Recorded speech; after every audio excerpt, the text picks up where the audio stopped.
गंगा सिंधु सरस्वती च यमुना गोदावरी नर्मदा कावेरी सरयू महेंद्र तनया चर्मनवती वेदिका क्षिप्रा वेत्रवती महासुरनदी ख्याता चया गंडकी पूर्णा पूर्ण जलैः समुद्र सहिता कुर्वन्तु मे मंगलम।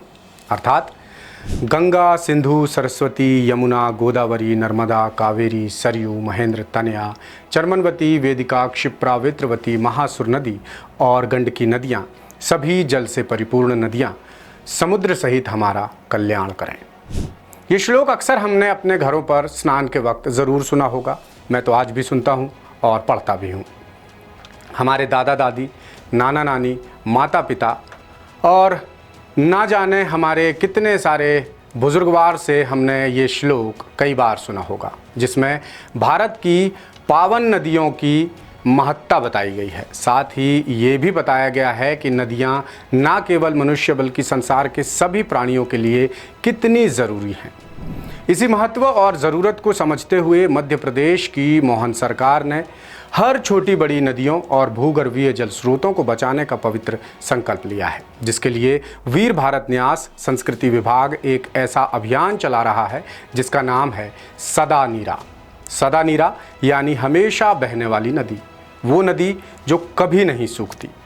इसी सोच के साथ सरकार ने पूरे प्रदेश में अभियान छेड़ा है, जिसे अंजाम तक पहुंचाने की जिम्मेदारी मुख्यमंत्री डॉक्टर मोहन यादव के संस्कृति सलाहकार श्री राम तिवारी को सौंपी गई है। ये अभियान क्या है, कैसे काम कर रहा है, कब तक चलेगा और क्या ये सरकारी कागजी अभियानों जैसा तो नहीं है, इससे कितना अलग है, इस पर दासूत्र की हमारी साथी माही ने उनसे खास बातचीत की। इस दौरान श्री राम तिवारी ने बताया कि ये सिर्फ एक अभियान नहीं बल्कि नदियों को बचाने और सहेजने का सरकारी युद्ध है। देखिए, सदा नीरा तो जल गंगा संवर्धन का एक हिस्सा है। तो सदा नीरा समागम हमने भोपाल में किया, लेकिन पूरे प्रदेश में व्यापक स्तर पर गांव हो, पंचायत हो, नगर हो, शहर हो, राजधानी हो, तो वहाँ पर जल गंगा संवर्धन का अभियान व्यापक रूप से संचालित किया गया और अभी भी चल रहा है और 30 जून तक। जैसे बहुत सारे अभियान चलाए जाते हैं और बाद में देखते हैं कि वो सिर्फ फाइलों तक सीमित रह जाते हैं, उससे ये कितना अलग है? मैं ये जो जल गंगा संवर्धन अभियान है, इसको मैं खुद भी समझने की कोशिश करता हूँ। तो ये लगभग इस सिलसिले की शुरुआत होती है लगभग 22 साल पहले, जब आज के जो मुख्यमंत्री डॉक्टर मोहन यादव, तब एक युवा नेता या उज्जैन विकास प्राधिकरण के अध्यक्ष, तब उनका पॉलिटिकल कैरियर लगभग शुरू सा हुआ था। तब से उन्होंने, और जब वो अध्यक्ष नहीं भी बने थे तब भी उनने तो शिप्रा के संरक्षण के लिए, शुद्धिकरण के लिए और शिप्रा में पानी का प्रवाह बढ़े, अविरल हो, उसके लिए उन्होंने अभियान शुरू किया। और उस अभियान में एक युवा नेता के आह्वान पर लगातार तत्कालीन मुख्यमंत्री हों, चाहे वो माननीय दिग्विजय सिंह जी हों, चाहे वो शिवराज सिंह चौहान हों, उमा भारती जी हों, तो ये लोग भी शामिल हुए, इनने भी समर्थन दिया और शहर भर ने समर्थन दिया। तो शिप्रा एक ज़माने में 20-22 साल पहले लगभग सूख सी गई थी। मैं भी चूँकि उसी शहर का रहने वाला हूँ, तो मैं नहीं भूल पाता कि हम लोग बिल्कुल पैदल रामघाट से दत्त के अखाड़े जा सकते थे और करीब ज़्यादा से ज़्यादा 6 इंच पानी, 8 इंच पानी, ये भी बहुत होता था।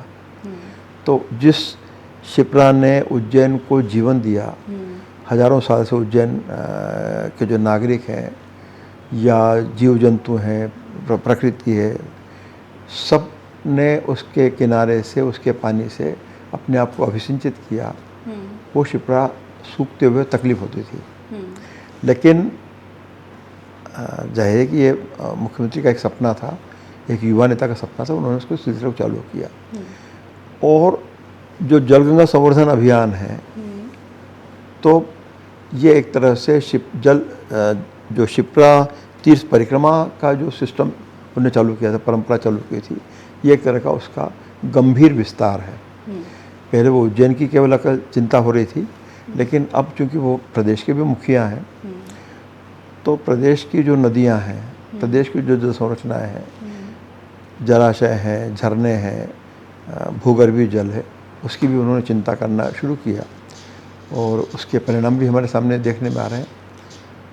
और दूसरी बात कि जो आपने कि ये केवल एक इवेंट नहीं है, तो जिससे आप देखेंगे कि 3 साल पहले तक सामान्यतः ये जानकारी लोगों को नहीं थी कि प्रदेश में नदियाँ कितनी हैं।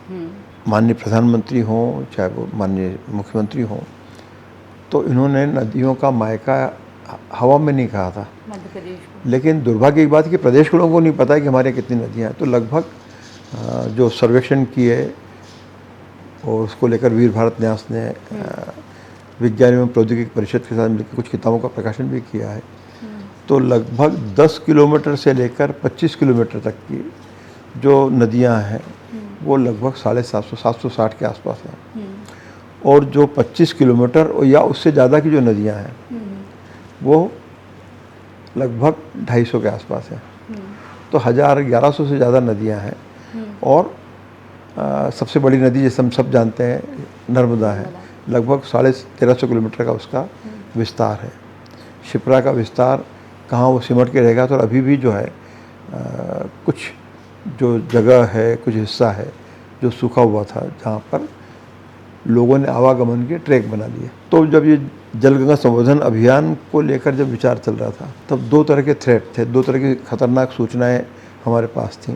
एक, नर्मदा पर ध्यान नहीं दिया तो आने वाले 20 साल में नर्मदा सूख जाएगी, नष्ट हो जाएगी। तो नर्मदा मतलब प्रदेश की ऑक्सीजन है, प्राणवायु है, तो उसको लेकर चिंता करना स्वाभाविक था।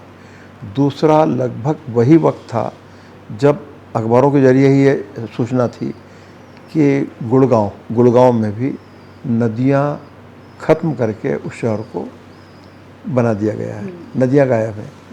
और तीसरी जो सूचना थी कि भोपाल जो 9 नदियों का शहर होता था, यहाँ नदियाँ गायब हो गई हैं।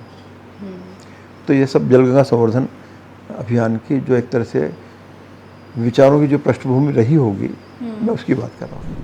मुख्यमंत्री के संस्कृति सलाहकार ने यह भी बताया कि प्रदेश में चल रहे अभियान को अंतर्राष्ट्रीय स्तर पर भी खूब सराहना मिल रही है।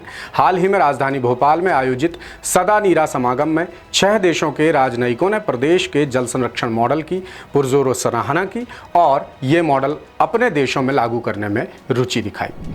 भारत भवन में आयोजित कार्यक्रम में मैक्सिको, साइप्रस, फिजी, त्रिनिदाद और टोबैगो, नेपाल और इक्वाडोर के प्रतिनिधियों ने हिस्सा लिया था। उन्होंने जल संरक्षण को वैश्विक चुनौती बताया और मध्य प्रदेश में जन भागीदारी के माध्यम से किए जा रहे प्रयासों को अनुकरणीय कहा। साइप्रस के उच्चायुक्त इवागोरस वराई ओनाइडेस ने कहा कि जल संकट के समाधान के लिए जन जागरूकता बेहद जरूरी है। फिजी के उच्चायुक्त जगन्नाथ स्वामी ने जलवायु परिवर्तन की चुनौतियों के बीच जल संरक्षण को बेहद महत्वपूर्ण बताया। मैक्सिको दूतावास की संस्कृति प्रमुख वनेसा एड्रियन ने जल संरक्षण को सांस्कृतिक विरासत से जोड़ने की पहल को सराहनीय करार दिया, जबकि नेपाल दूतावास के प्रथम सचिव दीपक पोरखेरे ने अभियान को प्रकृति के प्रति बड़ी जिम्मेदारी का सार्थक संदेश बताया। त्रिनिदाद एंड टोबैगो के उच्चाधिकारी चंद्रदत्त सिंह ने कहा कि सांस्कृतिक माध्यमों से पर्यावरणीय सरोकारों को जन जन तक पहुंचाने का ये प्रयास बेहद असरदार साबित होगा। वहीं इक्वाडोर के deputy chief of mission George Vinicio Anrango ने कहा कि मध्य प्रदेश से प्रेरणा लेकर वो अपने देश में भी जल संरक्षण पर केंद्रित सदा नीरा संगम जैसा आयोजन करेंगे। यानी मध्य प्रदेश सरकार के इस पावन प्रयास में दुनिया भर के लोग साथ आ रहे हैं। श्री राम तिवारी ने हमें ये भी बताया कि अभियान के तहत अब तक करीब 2.25 लाख जल संरचनाओं का निर्माण या उनका पुनर्जीवन किया जा चुका है। सरकार ने ये आंकड़ा 3.5 लाख से ज़्यादा पहुंचाने का लक्ष्य रखा है। कुल मिलाकर सदा नीरा अभियान महज औपचारिकता नहीं बल्कि सरकार की अनोखी पहल है, जिसके जरिए नदियों का मायका कहे जाने वाले हमारे प्रदेश में लुप्त हो चुकी और लुप्त हो रही हर छोटी बड़ी नदी को बचाया जाएगा, सहेजा जाएगा। सरकार का मानना है कि ये महज एक इवेंट नहीं बल्कि प्रदेश व्यापी मुहिम है, जिसमें हर आम और ख़ास नागरिक की सहभागिता निहायत ज़रूरी है। यही अपील श्री राम तिवारी ने भी दास सूत्र के जरिए प्रदेश की जनता से की है।